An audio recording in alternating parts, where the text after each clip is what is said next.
잠언의 주제는 지혜입니다. 그런데 지혜는 한마디로 이것이다 그렇게 표현하기는 어렵습니다. 지혜의 원천이 예수님이기 때문에 예수님에게서 모든 지혜가 나옵니다. 그래서 예수님을 가까이 하면 우리가 지혜로운 자가 되고, 예수님과 멀어지면 우리는 어리석은 자가 될 수밖에 없습니다. 이 지혜는 공부를 많이 해서 똑똑해지는 게 아닙니다. 예수님에게서 나오는 지혜이기 때문에 그분을 가까이 하고 그분의 말씀을 들으면 지혜롭고 멀어지면 어리석어지고 그런 것입니다. 그래서 한 번 지혜는 영원한 지혜가 아니다 그렇게 보여집니다. 솔로몬이 처음 나라를 다스릴 때는 참 지혜로웠습니다. 근데 자꾸 세월이 지날수록 하나님으로부터 멀어졌기 때문에 그는 우리가 생각해도 이렇게 어리석은 행동을 할 수 있을까 싶을 정도로 그렇게 어리석은 행동을 했습니다. 그러니까 이것은 배워서 우리에게서 나오는 지혜가 아니고 예수님으로부터, 하나님으로부터 나오는 그런 지혜였습니다. 다윗도 고난당하고 어려움 당할 때 정말 지혜로웠습니다. 왜냐하면 하나님을 가까이 했기 때문에 그런 것이죠. 그런데 조금 나라가 안정이 되었을 때 이제 자기 혼자서 지혜롭다고 생각할 때, 그는 우리가 생각할 때도 정말 저 왕이 저런 바보 같은 행동을 하는가 싶을 정도로 어리석은 일을 했습니다. 그래서 우리가 이 지혜는 예수님에게서 나오는 것이고, 예수님을 가까이 하면 우리가 지혜로운 것이고, 멀어지면 그렇게 똑똑한 사람을 또 어리석은 행동을 할 수밖에 없다는 것을 말씀해 주고 있습니다. 잠언에는 1장부터 31장까지가 있는데 내용상으로 나누면 두 부분으로 나눌 수 있습니다. 1장부터 9장까지 그리고 10장부터 31장까지 이렇게 나눌 수가 있는데, 1장부터 9장까지 전반부는 지혜가 무엇인가, 지혜의 가장 기본적인 개념, 원리에 대해서 설명하고 있습니다. 그리고 10장부터 31장까지는 구체적으로 그럼 어떤 것이 지혜롭고 어떤 것이 어리석은 것인가, 그것을 말씀하고 있습니다. 지혜에 대해서 말할 때 유럽 쪽 헬라인들은 추상적인, 논리적인 이런 개념을 말합니다. 그런데 유대인들은 실제적인 것을 말씀하고 있습니다. 여러분, 우리가 어떤 학문을 배워도 실제로 우리가 살아가는데 써먹을 수 있는 것이어야지, 그냥 하늘에 뜬구름 잡는 그런 것 같은 경우는 사실 아무리 많이 알아도 필요가 없습니다. 유익하지 않습니다. 성경에는 우리에게 추상적인 진리를 말하지만 반드시 그것이 우리에게 써먹을 수 있도록 현실에 필요한 정도로 그렇게 설명을 하고 있는 것입니다. 이 성경 구조가 다 그렇게 되어 있습니다. 로마서도 1장에서 11장까지는 원리에 대해서 말씀하고 있습니다. 우리의 구원이 어떻게 이루어졌는가, 하나님이 어떤 분인가, 그것을 설명해 주고 있고, 12장부터는 어떻게 살 것인가, 아무리 구원의 원리를 알고 구원을 받아도 어떻게 사는 것을 모르면 그 구원은 우리에게 아무런 의미가 없는 것입니다. 그래서 성경은, 모든 성경의 대부분 이런 두 구조로 되어 있습니다. 하나는 원리에 대해서 말씀하고 있고, 그 다음은 실제적인 우리의 삶에서 이 지혜가 어떤 영향을 미치는가, 어떤 것이 지혜인가, 그것을 말씀해 주고 있습니다. 이 9장은 이 앞부분과 뒷부분을 이어주는 연결고리와 같습니다. 그래서 이 잠언 9장에는 지혜가 무엇인가를 가르쳐주는 내용하고, 구체적으로 그러면 무엇이 지혜롭고 무엇이 어리석은가를 말씀하고 있습니다. 우리가 지난 시간에는 9장 1절부터 6절까지 그리고 13절부터 18절까지 두 사람의 초청에 대해서 우리가 살펴보았습니다. 첫 번째는 지혜로운 자의 초청, 두 번째는 미련한 여자의 초청, 그러니까 두 대상이 있는 것이죠. 그리고 오늘 살필 내용은 7절부터 12절까지는 그 두 대상이 초청할 때 두 반응이 있습니다. 지혜로운 자의 반응이 있고 또 어리석은 자의 반응이 있습니다. 우리 마태복음 13장에 보면 이제 씨 뿌린 자의 비유가 있습니다. 그럴 때 우리는 이제 씨 뿌린 자의 비유라 우리 초 제목을 정해 놓으니까 그 주된 관심이 씨 뿌린 자에 있는 것으로 알고 있는데, 사실은 씨 뿌린 자에 있는 것이 아니고 밭에 있습니다. 밭.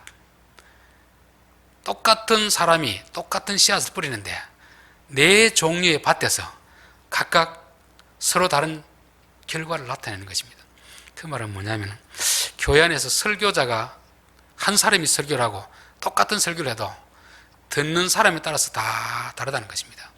아무리 지혜로운 사람이 말을 해도 받아들인 사람이 지혜롭게 받아들이지 못하면 그것은 지혜롭지 못한 것입니다. 좀 어리석은 사람이 말을 해도 지혜롭게 받아들이면 지혜가 되는 것입니다. 그래서 오늘 살필 내용은 두 반응입니다. 두 반응. 지난주에 살핀 것은 두 대상자, 지혜자가 부르는 초청, 그리고 미련한 여자가 부르는 초청. 거기서 어느 쪽의 말을 따르냐에 따라서 그 사람은 지혜로울 수도 있고 어리석을 수도 있다는 것을 말씀하고 있습니다. 자, 6절 보면 어리석음을 버리고 생명을 얻으라. 그러니까 우리는 본성적으로 어리석은 사람입니다. 왜 어리석은가? 그럼 지혜롭다는 것은 무엇인가? 7절에 보면은 거만한 자를 징계하는 자는 도리어 능욕을 받고 악인을 책망하는 자는 도리어 흠이 잡히느니라 되어 있습니다.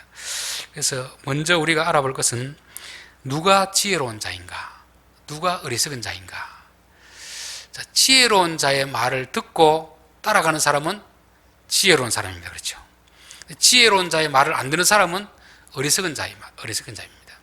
미련한 자의 말을 듣고 따라가는 사람은 어리석은 사람입니다. 근데 미련한 자의 말을 듣고 이건 아니다 거부하는 사람은 지혜로운 사람입니다. 즉 누구의 말을 듣느냐에 따라서 우리가 지혜로운 사람이 될 수도 있고 어리석은 사람이 될 수도 있습니다. 솔로몬의 아들 르호보암은 나라가 반쪽 나뉘어질 그런 위기에 처했을 때 원로들의 조언을 구했습니다. 그리고 자기 또래 젊은 사람들의 조언을 구했습니다. 둘 조언을 듣고 나서 르호보암은 누구의 조언을 따라가느냐? 젊은 사람들의 조언을 따라갑니다. 결국 지혜자의 말을 따라가지 않고 어리석은 자의 말을 따라가기 때문에 그게 어리석은 자가 되는 것입니다. 우리가 어떤 문제 앞에서 이렇게 해야 될지 저렇게 해야 될지 여러 사람들에게 조언을 구하잖아요. 그러면 들어야 될 말이 있고 듣지 말아야 될 말이 있는데 우리가 들어야 될 말을 듣는 사람은 지혜로운 사람이고 듣지 말아야 될 말을 듣는 사람은 어리석은 자가 되는 것입니다. 그리고 두 번째, 누구에게 말하느냐? 누구에게? 오늘 7절이 그것이잖아요. 거만한 자를 징계하는 자는 도리어 능욕을 받고 악인을 책망하는 자는 도리어 흠이 잡히느니라. 그래서 거만한 자라는 것은 사람이 교만해서 남의 말을 듣지 않은 사람입니다. 누가 잘못할 때 우리는 어떤 마음이 듭니까? 아이고 저 고쳐줘야 되는데 그런 마음이 들잖아요. 근데 그 사람이 그 말을 했을 때 받아들인 사람이 있고 받아들이지 않은 사람이 있습니다. 사람들은 선악과를 따먹은 아담의 후손이기 때문에 우리가 자꾸 내 기준에서 남을 고쳐주려는 그런 마음이 있습니다. 선악과라는 게 뭐냐면 선과 악을 판단한다는 말이거든요. 내 기준에서 선과 악을 판단한다는 것입니다. 여러분 직장에 가면 꼭 마음에 안 드는 사람이 있을 겁니까? 없습니까? 저 사람 왜 저렇게 행동할까? 교회 가도 그런 사람이 있습니다. 이웃 사람들 중에서 그런 사람이 있습니다. 그럼 우리 마음은 어떤 생각이 듭니까? 내가 저 고쳐줘야지. 저렇게 하면 안 되는데. 그런 우려가 있습니다. 그런데 고쳐주려고 말을 꺼냈는데 그 사람이 아이고 감사합니다 이렇게 받아들이면 서로가 좋습니다. 근데 그런 사람은 몇 명이나 있겠습니까? 잘못을 지적했을 때 아이고 잘못을 지적해서 감사합니다. 아마 이런 사람은 그렇게 많지 않을 것입니다. 그렇기 때문에 우리가 누구의 말을 듣는가도 중요하지만 누구에게 말하는가 이것도 중요합니다. 우리 본성적으로 선악과를 먹었기 때문에 자꾸 남의 일에 대해서 옳다 그러다 지적해주고 고쳐주려고 하고 악하다 선하다 판단하려는 이런 마음이 있습니다. 성경에도 함부로 남을 판단하지 마라. 함부로 판단하지 마라. 그 말이 뭐냐면 내가 하는 말을 상대방이 다 곧이곧대로 들어주지 않기 때문에 그런 것입니다. 그래서 항상 우리는 남의 잘못을 보고 이거 고쳐줘야지 이런 생각이 들 때 한 번쯤 생각을 해봐야 됩니다. 내가 그 사람에게 지적할 수 있는 책망할 수 있는 위치에 있는가 그거를 먼저 생각해야 됩니다. 또 하나는 내가 그런 위치에 있다 하더라도 그 사람이 내 말을 받아들일 수 있는 그런 사람인가를 생각해야 됩니다. 여러분, 자식이 부모를 고치려고 하면 부모가 고치겠습니까? 안 고치겠습니까? 안 고쳐집니다. 아내가 남편을 고치려고 하면 남편이 아내의 말을 듣습니까? 안 듣습니까? 안 듣습니다. 내가 내 자신도 못 고치는데 내가 질서상 위에 있는 사람 고치려고 한다. 그게 바로 어리석은 사람입니다. 적어도 내 아래에 있는 사람들, 질서상 내 아래에 있는 사람들은 말하면 듣지만 내 위에 있는 사람들은 말을 안 듣게 되겠습니다. 오라도 안 듣습니다. 질서상 안 받습니다. 그래서 제일 어리석은 사람이 자식이 자기 부모를 고치려고 하는 사람이 있습니다. 평생 쌓인 어떤 그 부모님의 습관을 자식이 이제 머리 굵었다고 해서 고치려고 하면 그게 고쳐지냐면 안 고쳐집니다. 또 아내가 남편의 어떤 성격, 성향을 고치려고 하면 그게 고쳐지지 않습니다. 그것은 하나님만이 고칠 수 있는 거거든요. 지혜로운 여자나 지혜로운 아들은 하나님 것은 고쳐주십시오. 이게 지혜롭지. 자기가 말한다고 해서 그게 아무리 옳아도 질서상 고쳐지지 않는다는 것입니다. 또 내 아래에 있는 사람이라도 말한다고 다 듣지 않습니다. 옛날에는 군대가 이제 말하면 다 들었습니다. 요즘은 보니까 군대 밑에 쫄병들도 위에 상사가 시킨다고 다 듣지 않습니다. 자기들이 들었을 때 불합리한 명령을 하면은 안 듣습니다. 예전에는 불합리한 명령을 들었는데 요즘은 안 듣습니다. 보통 이제 골목에 가다 보면 이제 중고등학생들이 담배를 피우잖아요. 예전에는 뭐 동네에 있으면 동네 선배들, 어른들이 야단을 치면 애들이 막 담배불을 끄고 막 이렇게 미안해하는 그런 게 있었습니다. 요즘은 그렇게 하면 어떻게 하겠습니까? 오히려 대듭니다. 대들어요. 아무리 어려도 나이 든 사람 말해도 대듭니다. 그러니까 그런 사람들에게 고쳐지려고 하는 것은 잘하는 것이 아니고 어리석다. 저는 그렇게 보여집니다. 우리가 이것은 남의 잘못을 지적할 때뿐만 아니고 또 우리가 복음을 전하고 전도할 때도 이런 게 꼭 필요합니다. 보통 사람들은 예수님 복음 전하라는 내용만 듣고 전하러 갔을 때 이런 점은 주의하라, 요 경고는 잘 듣지 않습니다. 예수님 분명히 보내면서도 마을에 가서 너희들이 거주할 곳을 선택해라, 찾아봐라. 사람들이 너희를 영접하면 그 집에 머무르고 너희를 배척하면 그 마을을 떠나라는 말 있잖아요. 또 예수님이 내가 너희를 보냄이 양을 이리 가운데 보낸 것 같다. 그러니까 뱀같이 지혜롭고 비둘기처럼 순결하라, 그렇게 말합니다. 마태복음 7장에 보면은 거룩한 것을 개에게 주지 말며 너희 진주를 돼지 앞에 던지지 말라, 그런 말이 있습니다. 이것은 남을 가르치지도 말고 복음도 전하지 말라는 말이 아닙니다. 전할 때 지혜롭게 전하라, 그런 말입니다. 우리가 남이 잘못한 것을 보면 그냥 무관심하고 넘어가는 것도 무책임할 수가 있습니다. 그러나 반드시 이야기해야 될 것 같으면 앞에 이야기한 두 가지를 점검해야 됩니다. 내가 그 사람을 지적할 만한 그런 위치에 있는가, 또 설사 그런 위치에 있다 할지라도 그 사람이 내가 이런 말을 했을 때 수용할 수 있는 사람인가, 아니면 거부할 사람인가, 이걸 생각하고 말하는 거지 무조건 하지 말라는 것이 아닙니다. 저도 전도사 시절, 강도사 시절에 이런 실수를 참 많이 범했습니다. 당연히 교육자니까 교인들이나 학생들이 잘못한 걸 보면 고쳐줘야 되잖아요. 그런데 그런 것을 고쳐주려고 말을 했을 때 아이고 감사합니다, 이렇게 하는 사람은 거의 없었습니다. 오히려 괜히 막 이 감정이 상해가지고 막 화를 내고 관계가 더 악화되는 것을 몇 번 경험했습니다. 그때부터는 내가 좀 어리석었구나, 그것을 깨달았습니다. 여러분, 누구의 말을 듣는가 하는 것도 중요하지만 누구에게 말하는가, 우리의 본성은 내 기준을 가지고 내 기준에 안 맞은 사람들을 자꾸 고치려고 하는 이런 어리석음이 있습니다. 반드시 한 번쯤 생각해 봐야 됩니다. 내가 말할 위치에 있는가, 내가 말할 위치에 있지 않은데 고치려는 것은 이 경상도 사투리로 말하면 주제넘은 짓입니다. 자기 분수를 지나치는 것입니다. 그리고 자기 위치에 있다 하더라도 상대방이 어떤 사람인가를 알고 말을 해야지, 상대방이 어떤 사람인가도 모르고 고치려고 하다 보면 오히려 수치와 부끄러움을 당하게 된다는 것입니다. 잠언 26장 17절에 길을 지나가다가 자기와 상관이 없는 다툼을 간섭하는 자는 개의 귀를 잡는 자와 같으니라. 개의 귀 잡으면 어떻게 되겠습니까? 물릴 수밖에 없잖아요. 그렇죠?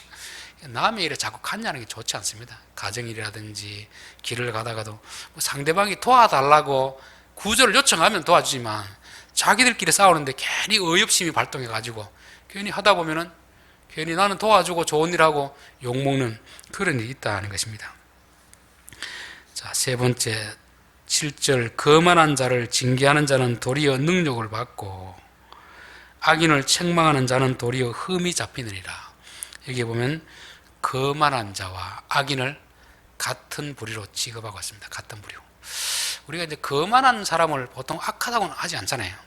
악하다는 것은 남들에게 피해를 끼치는 사람을 악하다고 하지, 거만한 건 자기 성격이 거만한데 직접적인 피해를 끼치는 건 아니거든요. 근데 거만한 사람은 자기 자신에게 피해를 끼치는 것입니다. 잘못된 것을 지적해 주는 사람에게 말을 안 듣고 화를 내기 때문에 그 사람도 악을 끼치는 것과 같다고 성경은 이렇게 말씀하고 있습니다. 자, 9절, 지혜 있는 자에게 교훈을 다하라. 그가 더욱 지혜로워질 것이요 의로운 사람을 가르치라. 그의 학식이 더하리라. 지혜로운 사람은 누구에게 말하겠습니까?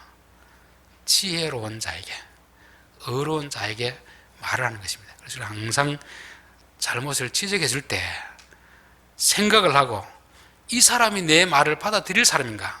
그러면 말을 해주면 됩니다. 그렇지 않으면 아예 말을 하지 않는 것이 좋습니다. 그래서 이 지혜로운 자는 조언을 자꾸 받아들이기 때문에 더 지혜로워지는 것을 말씀하고 있습니다. 하나님도 모든 사람에게 말씀하지는 않습니다. 어떤 사람에게 말씀을 하시는데 그 사람이 말을 잘 들으면 더 자주 말해줍니다. 그런데 하나님이 말씀하실 때 안 듣고 자꾸 무시하면 그 다음부터 하나님은 말씀하지 않습니다.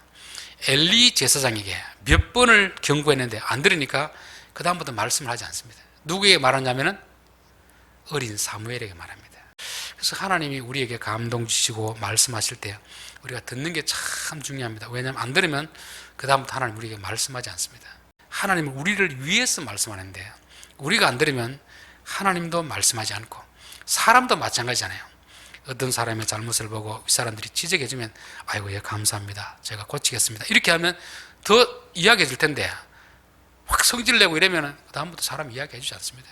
누가 자기 일이 아닌데 그렇게 간섭하고 이야기해 주겠습니까? 그래서 항상 우리가 남이 나에게 어떤 사람이 잘못했을 때 아무런 책망이 없고 아무런 간섭이 없다, 그러면 우리가 아주 위험하다는 말입니다. 우리가 잘못했을 때 하나님이 간섭하시고 누군가 잘못을 지적해 줄 때 아 감사하다, 고맙다, 이렇게 생각해야 됩니다. 자, 여기도 보면 지혜 있는 자와 의로운 사람을 동일하게 취급하고 있습니다. 여러분, 지혜 있는 사람이 왜 어렵겠습니까? 우리는 어렵다, 악하다 할 때는 뭔가 악한 행동을 하면 악한 사람이고 의로운 행동을 하면 어렵다고 하는데 여기는 그렇게 말하지 않습니다. 거만한 자가 악한 사람이고 지혜로운 자가 어렵다 말하는 것입니다. 거만한 사람은 남의 말을 안 듣는 사람입니다. 지혜로운 사람은 남의 말을 듣는 사람입니다. 우리 예수 믿는 사람은 누구의 말을 듣고 이 자리에 오는 겁니까? 예수님의 말을 듣는 사람이기 때문에 예수님 우리를 너희들은 어렵다 칭해주는 것입니다. 이게 칭이잖아요, 칭이. 우리가 무슨 의로운 일을 행해서 어렵다는 게 아닙니다.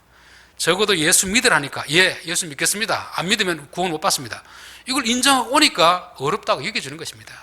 그래서 지혜롭다는 건 뭐냐면 남이 말할 때 듣는 사람이 지혜로운 사람이고 그런 사람을 성경은 어렵다 그렇게 말씀하는 것입니다. 사도행전 2장 37절에 보면 그들이 이 말을 듣고 마음에 찔려 베드로와 그 사도들에게 물어 이르되 형제들아 우리가 어찌할꼬. 베드로의 설교를 듣고 앞에 있는 사람들은 마음에 찔렸습니다. 우리 어떻게 하면 됩니까? 그럴 때 베드로가 너희가 회개하여 각각 예수 그리스도 이름으로 세례를 받고 죄 사함을 받으라.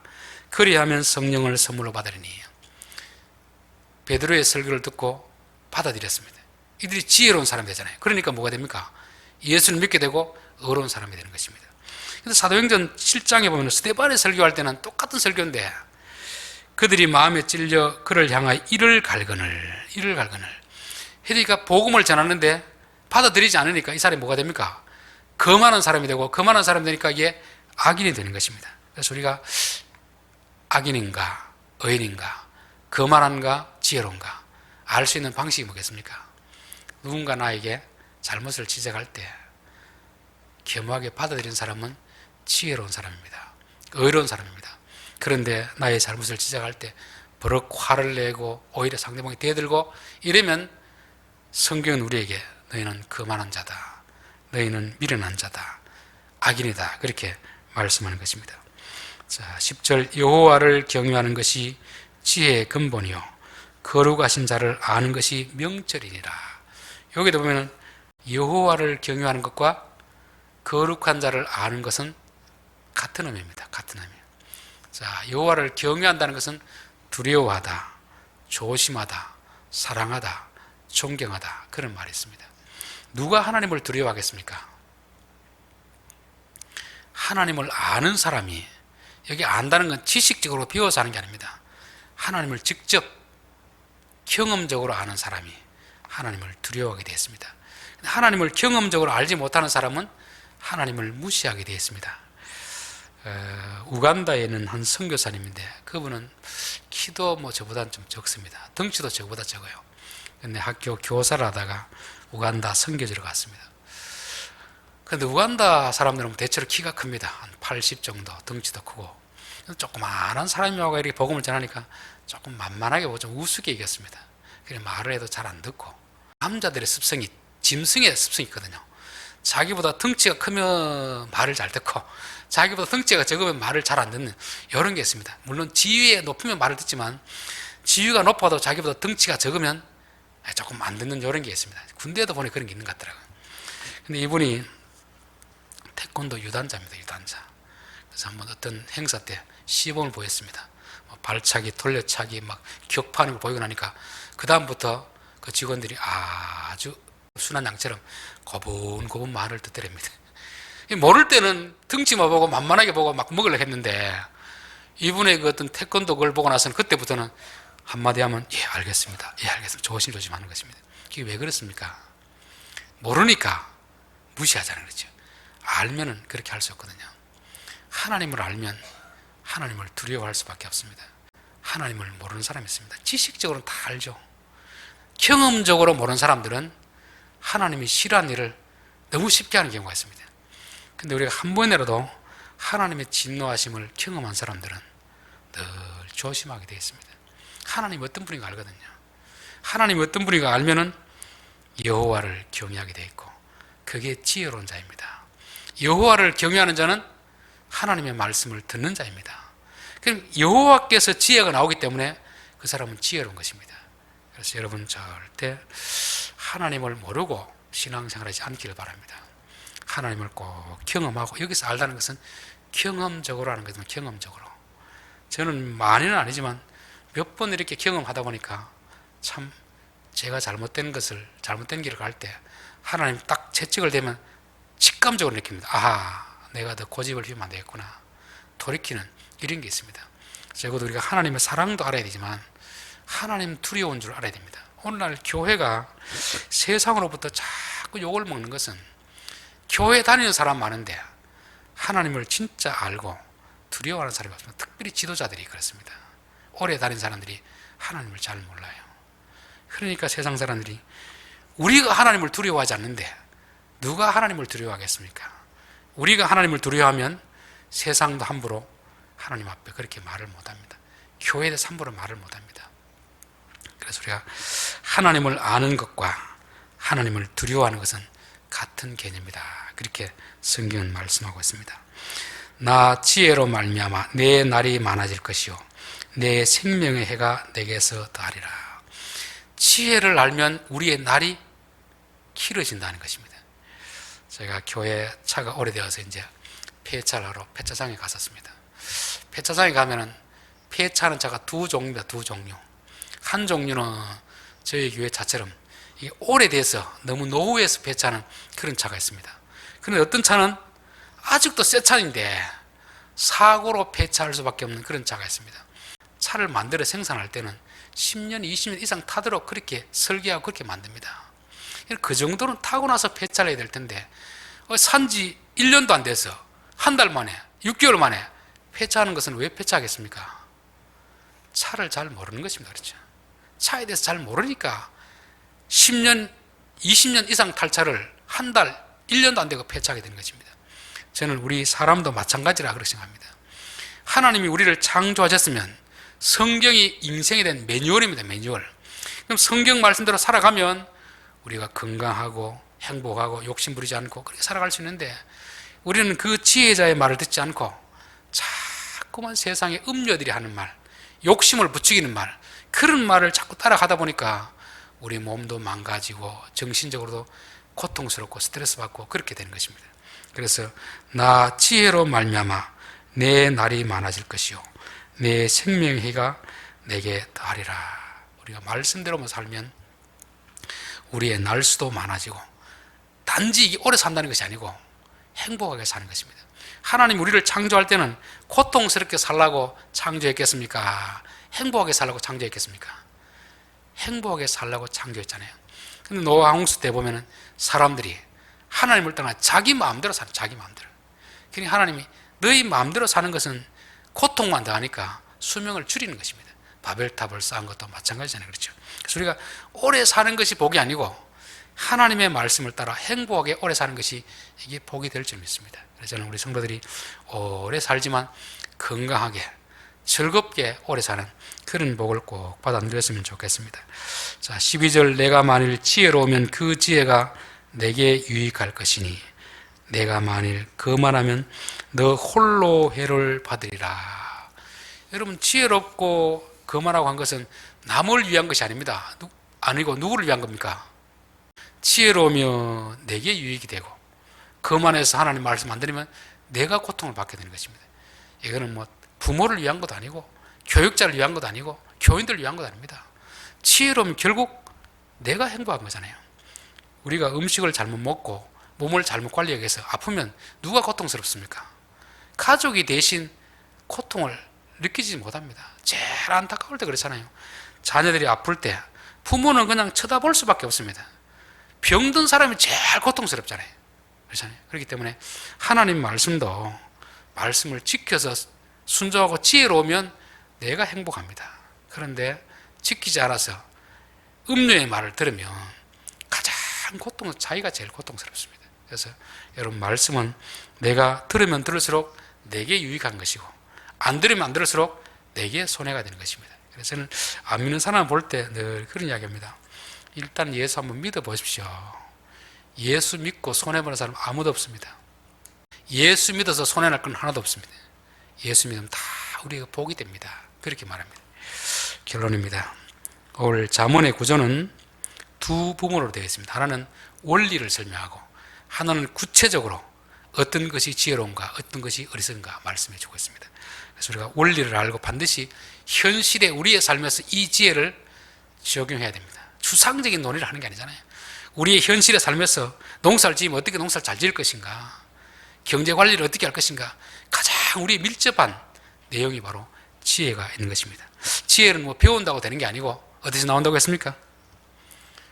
예수님에게서 나오는 것입니다. 말씀에서 나오는 거죠. 말씀을 가까이 하면 빛이 비추기 때문에, 어리석은 결정을 하지 않기 때문에 지혜로워지게 되는 것이고, 제가 목사라도 말씀을 자꾸 멀리하면요 어리석어집니다. 솔로몬이 그걸 말하잖아요. 그렇게 지혜로웠던 솔로몬이 그렇게 어리석은 결정하는 건 뭡니까? 지혜는 배워서 되는 게 아니고 돌을 닦아도 되는 게 아니고, 하나님을 가까이 하면 어린아이도 지혜로워지지만 하나님을 멀리하면 아무리 똑똑한 사람도 어리석게 될 수밖에 없는 것입니다. 자, 그래서 이 잠언이 말하는 지혜롭다, 어렵다는 것은 지혜로운 자의 말을 들으면 지혜로운 자가 되고 어리석은 자의 말을 들으면 어리석은 자가 되는 것입니다. 또 누구에게 말하느냐? 거만한 자에게 말하는 자는 오히려 어리석은 자가 됩니다. 지혜로운 자에게 말하는 자는 지혜로운 자가 되는 것이고 의로운 자가 됩니다. 우리가 악한 행동을 해서 악인이 아니고 의로운 행동을 해서 의인이 되는 것이 아니고 겸손하게 하나님의 말씀을 들으면 우리는 의로운 사람이 되는 것입니다. 하나님의 말씀을 거역하면 거만한 자가 되고 악한 자가 되는 것입니다. 자, 하나님 말씀을 들으면 우리의 날이 길어지게 합니다. 그래서 우리가 뭐 사람이 수명은 다 다르지만 이왕 사는 삶 어떻게 살아야 되겠습니까? 건강하게 좀 행복하게 살아야 되잖아요. 그러려고 하면 하나님의 말씀을 들어야 됩니다. 그런데 요즘은 자꾸 세상에 음료들이 뿌려놓은 그런 씨앗을 자꾸 따라갑니다. 인간의 욕망을 추구하는 인간의 욕심을 추구하는 그 말을 따라가다 보니까 우리의 몸도 망가지고 정신적으로 스트레스 받고 이러다 보니까 사는 게 아니지 않습니까?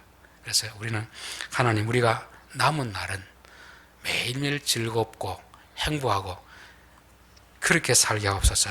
그렇게 사는 비결은 바로 지혜를 따라가는 것입니다. 지혜로우며 내게 유익하고 어리석으며 내가 해를 당하고, 그렇게 말씀하고 있습니다. 기도드리겠습니다.